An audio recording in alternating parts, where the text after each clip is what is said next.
Guys ഞാനിപ്പോൾ Annapurna base camp പോകുന്നതൊക്കെ tent അടിച്ച് ഇവിടെ ടെൻ്റ് അടിച്ച് നല്ല കിട്ടുന്ന സ്ഥലം കേട്ടോ. ആ കാണുന്ന മഞ്ഞുവരെയാണ് കാണുന്നത്.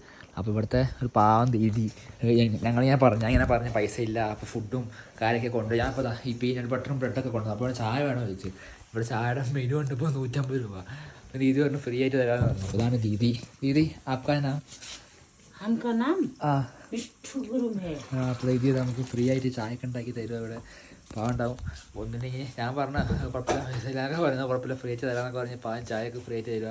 ഇതാണ് ഗൈസ് ഹിമാലയത്തെ ആൾക്കാർ, നേപ്പാളത്തെ പോലെ സ്ഥലത്തിലെ ആൾക്കാരുടെ ഹിമാലയ. ഞാൻ പറയാം നിങ്ങൾക്ക് ഇപ്പോൾ ഈ സ്റ്റേ ഞാൻ റെക്കമെൻഡ് ചെയ്യാൻ എന്തെങ്കിലും വന്ന് പാവുണ്ടാവും. ഇപ്പോൾ ഇത് ഒന്ന് പേര് താൻ തോന്നുന്നു, തടുപ്പോനിയോ അങ്ങനെ എന്തോ ആണ്. അന്നപൂർണ്ണ ഗസ്റ്റ് ഹൗസ് അതിൻ്റെ ഇതാണ് മച്ചുപൂര ഗസ്റ്റ് ഹൗസ്, അതാണ് സ്റ്റേയുടെ പേര്. ഇതാണ് ലൊക്കേഷൻ വരുന്നത്. സ്ഥലം കിട്ടുന്ന സ്ഥലം കേട്ടോ, അത് ഞാൻ പറയാമല്ലോ. ഇതിപ്പോൾ ഞാൻ രാവിലെ എടുത്തിട്ട് ഒന്നുകൂടി ഈ ക്ലിപ്പിൽ ആഡ് ചെയ്യാം, രാവിലത്തെ ക്ലിപ്പ്. ഇതാണ് സ്റ്റേ ഒക്കെ വരുന്നത്. ഫുഡും സ്റ്റേ ഒക്കെ അടിപൊളിയാണ്. നല്ല സൺറൈസൊക്കെ ഇവിടെ കാണുന്ന രാവിലെ മഞ്ഞോലൊക്കെ കണ്ടല്ലേ തുടക്കത്തിൽ.